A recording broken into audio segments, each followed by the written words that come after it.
On vous dit que la masturbation après 60 ans est bonne pour la prostate. C'est une vérité.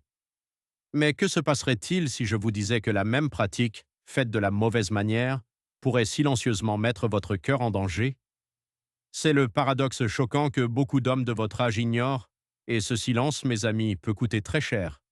Je suis le docteur James, et depuis plus de 30 ans, j'aide les hommes à naviguer les eaux complexes de la santé après 60 ans.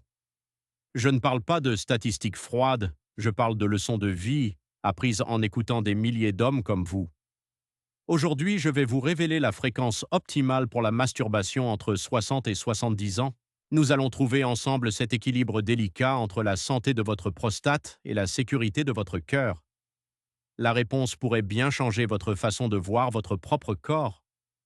Avant de continuer, si ces conversations honnêtes et vitales vous sont utiles, je vous invite à vous abonner et à activer la cloche pour ne jamais manquer un message conçu pour vous. Et si ce que je dis vous parle, écrivez le chiffre 1 dans les commentaires. Si ce n'est pas le cas, écrivez 0. Vos retours sont précieux pour moi. Maintenant, entrons dans le vif du sujet. Il existe 3 zones de fréquence, et la première est celle où trop d'hommes tombent par erreur. C'est la zone de stagnation ou la pratique trop rare. Quand un homme arrête ou réduit drastiquement cette pratique, pensant que c'est une marque de vieillesse ou de dignité, il commet une erreur silencieuse. Le corps répond à ce qu'il ne reçoit plus. La circulation sanguine vers la région pelvienne diminue. La prostate peut devenir congestionnée, ce qui augmente l'inconfort et les risques d'inflammation. Je me souviens d'un patient de 72 ans, un homme bon et fier, qui avait tout arrêté. Il est venu me voir avec une douleur pelvienne constante et un sentiment de déconnexion totale de son corps. Le prix qu'il a payé était un inconfort chronique et une prostate qui souffrait en silence. Ne rien faire n'est pas une solution, c'est une négligence. Mais à l'autre bout du spectre se trouve une menace tout aussi grande. C'est la deuxième zone, la zone de danger. C'est la pratique trop fréquente ou, plus important encore, trop intense. Après 60 ans, votre système cardiovasculaire n'a plus la même résilience. Une séance précipitée, intense, traitée comme une performance de jeunesse, peut faire grimper votre pression artérielle et votre rythme cardiaque à des niveaux dangereux. Je me souviens d'un autre homme, 68 ans, qui voulait prouver qu'il en avait encore. Il a fini dans mon bureau, pâle et effrayé, après des palpitations cardiaques sévères. Il ne s'agissait pas de plaisir, mais d'ego.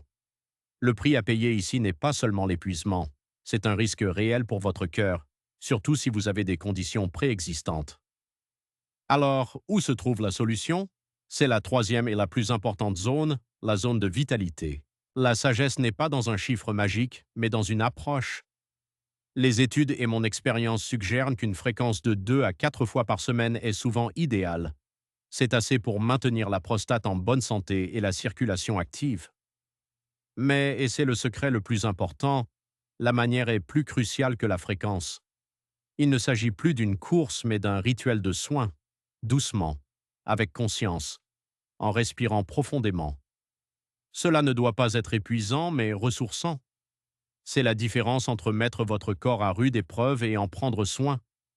Alors que pouvez-vous faire dès aujourd'hui? Commencez par changer votre état d'esprit.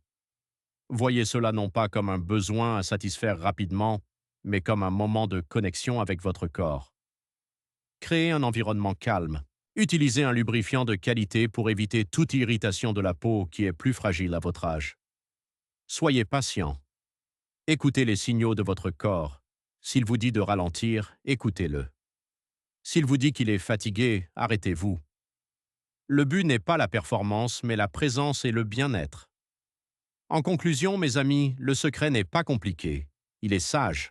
Trop peu, et votre prostate stagne. Trop intense, et votre cœur est en danger. La voie du milieu, la zone de vitalité, consiste en une pratique régulière, douce et consciente. C'est un acte de respect de soi. C'est une leçon de vie que beaucoup d'hommes apprennent trop tard. Vous n'êtes pas trop vieux. Votre corps n'a pas abandonné. Il vous demande simplement d'adapter votre approche avec la sagesse que vos années vous ont donnée. Vous méritez de vous sentir bien, en sécurité et pleinement vivant. Si ce message a résonné en vous, n'oubliez pas de laisser un j'aime, de le partager et de vous abonner pour plus de conversations comme celle-ci. Prenez soin de vous car vous êtes précieux. Votre santé est votre plus grande richesse.